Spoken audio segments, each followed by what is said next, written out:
ಎಲ್ರಿಗೂ ನಮಸ್ಕಾರ. ನಾನು ಈ ವಿಡಿಯೋದಲ್ಲಿ ಹರಿ ಎಂಬ್ರಾಯ್ಡಿಂಗ್ ವರ್ಕ್ ನೀಡ್ಲು ಯಾವ್ಯಾವ ಬಳಸ್ತೀವಿ ಅಂತ ಹೇಳ್ತೀನಿ. ಇದು ಆ್ಯಕ್ಚುಲಿ ಈ ವಿಡಿಯೋ ಮಾಡೋಕ್ಕೆ ರಿಕ್ವೆಸ್ಟೆಡ್ ವಿಡಿಯೋ. ಯಾರೋ ಒಬ್ಬರು ನೀಡ್ಲ್ ಬಗ್ಗೆ ಕೇಳಿದ್ರು, ಅದಕ್ಕೋಸ್ಕರ ನಾನು ಈ ವಿಡಿಯೋನ ಮಾಡ್ತಾಯಿದ್ದೀನಿ. ಇವು ಕೆಲವು ಯಾವ್ಯಾವ ಬಳಸ್ತಾರೆ ಅಂತ ನಾನು ಈ ವಿಡಿಯೋದಲ್ಲಿ ತೋರಿಸ್ತೀನಿ ನೋಡಿ.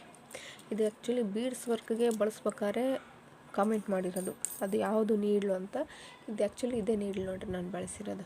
ಇದು ಆ್ಯಕ್ಚುಲಿ ಬೀಡ್ಸ್ ಹಾಕೋದಕ್ಕೆ ಬಳಸ್ತಾರೆ. ತುಂಬ ಚಿಕ್ಕದಿರುತ್ತೆ ನೋಡಿ, ಅಂದರೆ ಲೆಂತ್ ಜಾಸ್ತಿ ಇಡ್ಸಲ್ಲ, ಒಂದು 6-7 ಬೀಡ್ಸ್ ಅಷ್ಟೇ ಇಡ್ಸೋದು, ಜಾಸ್ತಿ ಇಡ್ಸೋದಿಲ್ಲ.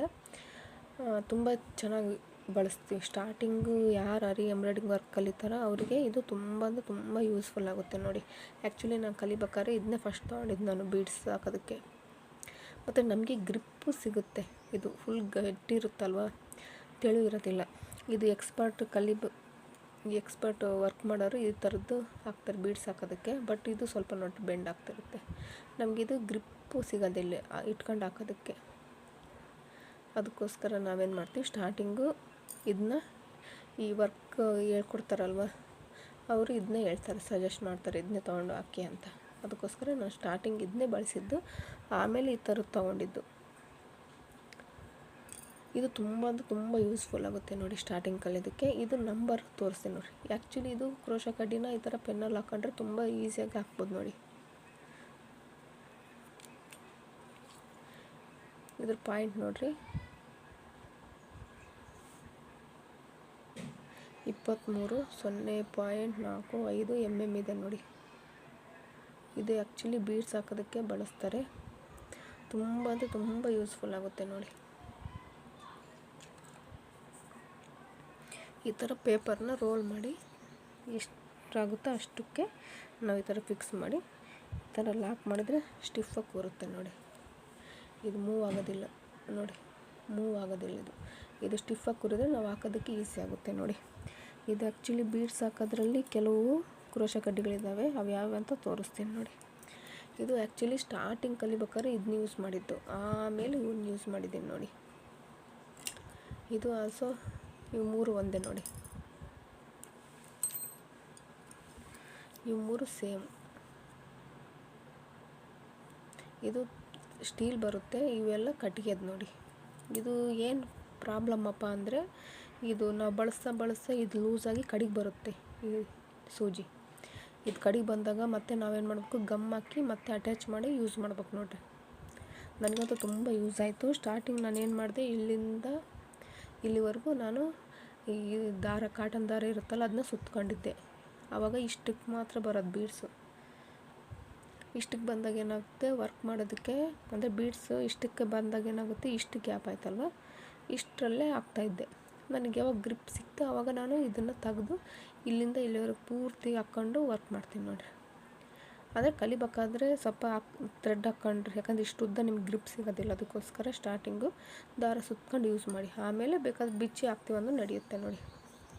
ಇವು ಇದರಲ್ಲಿ ಇಂತೊಂದಿದೆ, ಇದು ಫುಲ್ಲು ಐರನ್ ಬರುತ್ತೆ ನೋಡಿ. ಆ್ಯಕ್ಚುಲಿ ಇವೆಲ್ಲ ತುಕ್ಕು ಹಿಡಿತವೆ ಬಡಿಸ್ಲಿಲ್ಲ ಅಂದರೆ. ಈ ಥರದಾಗ ಸ್ವಲ್ಪ ಕೊಬ್ಬರಿ ಎಣ್ಣೆ ಸವರಿ ಇಡ್ರಿ, ಈಸಿಯಾಗಿ ಹಾಕೋದು ಕಲಿಬೋದು. ಬಟ್ ನನಗೆ ಇದೇನಂತ ಯೂಸ್ ಆಗಲಿಲ್ಲ, ಯಾಕಂದರೆ ಸ್ವಲ್ಪ ಇದು ಗಟ್ಟಿ ಬರುತ್ತೆ ನೋಡಿ. ಇದು ಗಟ್ಟಿ ಬರುತ್ತೆ, ಇದು ತುಂಬ ತೆಳು ಬರುತ್ತೆ. ಇದು ಗ್ರಿಪ್ ಸಿಗಲ್ಲ ನನಗೆ ಹಾಕೋಕ್ಕೆ. ಅದಕ್ಕೋಸ್ಕರ ಈ ಜರ್ದೋಸಿ ಹಾಕೋದಕ್ಕೆ ಬಳಸ್ತಾರೆ ಇದನ್ನ. ಇದಕ್ಕೂ ಕಂಪೇರ್ ಮಾಡಿದರೆ ಇದು ತುಂಬ ಚಿಕ್ಕದು ಬರುತ್ತೆ. ಇದು ಮುಂದೆ ಇದು ಕೊಂಡಿ ಇದು ಸ್ವಲ್ಪ ದೊಡ್ಡದು ಬರುತ್ತೆ. ಬೀಡ್ಸ್ ಹಾಕೋದಕ್ಕೆ ಇದು ಚೆನ್ನಾಗೆ, ಬೀಡ್ಸ್ ಹಾಕೋದಕ್ಕೆ ಇದು ಚೆನ್ನಾಗೆ. ಬಟ್ ಜರ್ದೋಸಿ ಅವು ಹಾಕೋದಕ್ಕೆ ಇದು ಚೆನ್ನಾಗಿ ನೋಡಿ.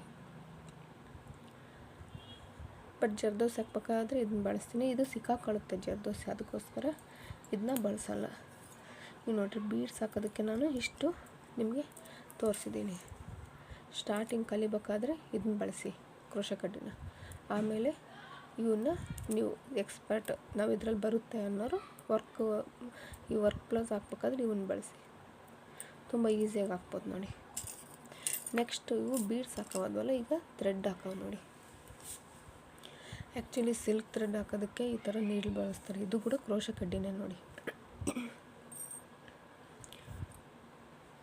ಇದನ್ನು ಸಹ ಪೆನ್ನಿಗೆ ಹಾಕ್ಕೊಂಡಿದ್ದೀನಿ. ಇದು ನೋಡಿ, ಇದು ಸಿಲ್ಕ್ ಥ್ರೆಡ್ ಹಾಕೋದಕ್ಕೆ ಬಳಸ್ತಕ್ಕಂಥ ದಾರ. ಇದನ್ನು ಸಹ ಪೆನ್ನಿಗೆ ಹಾಕಿದ್ದೀನಿ. ಇದು ಕ್ರೋಶ ಕಡ್ಡಿನೇ. ಈಗಲೂ ನಾನು ವರ್ಕ್ ಬ್ಲೌಸ್ ಮಾಡಬೇಕಾದ್ರೆ ಸಿಲ್ಕ್ ಥ್ರೆಡ್ ಹಾಕೋದಕ್ಕೆ ಇದನ್ನೇ ಬಳಸ್ತೀನಿ ನೋಡಿ. ಜರಿ ಥ್ರೆಡ್ಡು ಸಿಲ್ಕ್ ಥ್ರೆಡ್ ಹಾಕೋದಕ್ಕೆ ಇದನ್ನೇ ಬಳಸ್ತೀನಿ. ಇದ್ರ ನಂಬರು 13 0.55 mm ನೋಡಿ. ತುಂಬ ಯೂಸ್ಫುಲ್ ಆಗುತ್ತೆ. ಯಾವಾಗಲೂ ಇದೇ ಯೂಸ್ ಮಾಡ್ತಿರೋದು ನಾನು.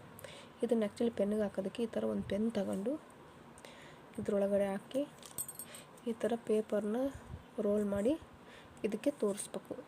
ತೋರಿಸಿದಾಗ ಇದಕ್ಕೆ ಕಮ್ಮಿ ಬಿತ್ತು ಅಂದರೆ ಮತ್ತೆ ಇನ್ನೊಂಚೂರು ಪೇಪರ್ ಹಾಕಿ ಪ್ರೆಸ್ ಮಾಡಿ ಮತ್ತೆ ಈ ಥರ ಕ್ಯಾಪ್ನ ಕ್ಲೋಸ್ ಮಾಡಿದರೆ ನಮಗೆ ವರ್ಕ್ ಮಾಡೋದಕ್ಕೆ ಪೆನ್ ಕ್ರೋಶ ಕಡ್ಡಿ ರೆಡಿ ಆಗುತ್ತೆ ನೋಡಿ.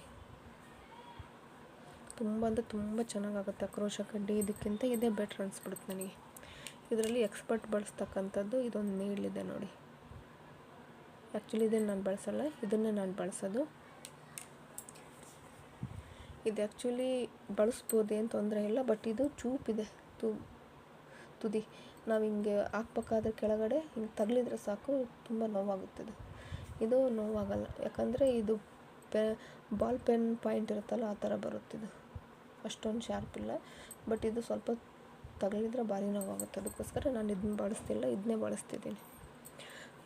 ತುಂಬ ಅಂದರೆ ತುಂಬ ಯೂಸ್ಫುಲ್ ಆಗುತ್ತೆ ನೋಡಿ. ಇದು ಕ್ರೋಶ ಕಡ್ಡಿ 13 0.55 mm ನೋಡಿದು. ಇದು 23 0.45 mm. ಇದು ಬೀಡ್ಸ್ ಹಾಕೋದಕ್ಕೆ, ಇದು ಥ್ರೆಡ್ ಹಾಕೋದಕ್ಕೆ ಇವನ್ನು ಬಳಸ್ತೀನಿ. ಇದೊಂದು ನಾನು ಬಳಸೋಕ್ಕಾಗ್ತಿಲ್ಲ, ಬಟ್ ತಗಲುತ್ತೆ ಅನ್ನೋ ಉದ್ದೇಶಕ್ಕೋಸ್ಕರ ನನಗಿದೇ ಯೂಸ್ ಆಗ್ತಿದೆ. ಅದಕ್ಕೋಸ್ಕರ ಇದನ್ನ ಬಳಸ್ತಾ ಇಲ್ಲ. ಆ್ಯಕ್ಚುಲಿ ವಿಡಿಯೋ ಮಾಡೋ ಉದ್ದೇಶ ಇಷ್ಟೇ ನೋಡಿ.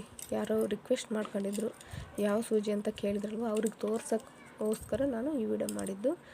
ಇದು ನೀವು ಕೇಳಿದ್ವಿ ನೀಡಲಿದೆ ನೋಡಿ ಸೂಜಿ. ಇದು ಕ್ರೋಶ ಕಡ್ಡಿ. ಈ ಲೈನಿಂಗ್ ಕ್ಲಾತ್ ಸಿಗುತ್ತಲ್ವ, ಸೀರೆ ಕುಚ್ಚು ಹಾಕೋಕ್ಕೆ ದಾರ ತರ್ತಿರಲ್ವ, ಅಲ್ಲಿ ಸಿಗುತ್ತೆ ನೋಡಿ. ಇದು ಆ್ಯಕ್ಚುಲಿ ಅದೇ ಪಾಯಿಂಟ್ ಹೇಳಿದ್ದೀನಲ್ವ, ಇದು 23 0.45. ಇದನ್ನ ಕೇಳಿದ್ರೆ ಎಲ್ಲಾದರೂ ಕೊಡ್ತಾರೆ.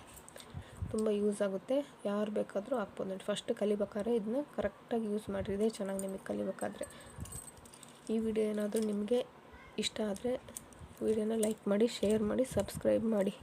ಧನ್ಯವಾದಗಳು.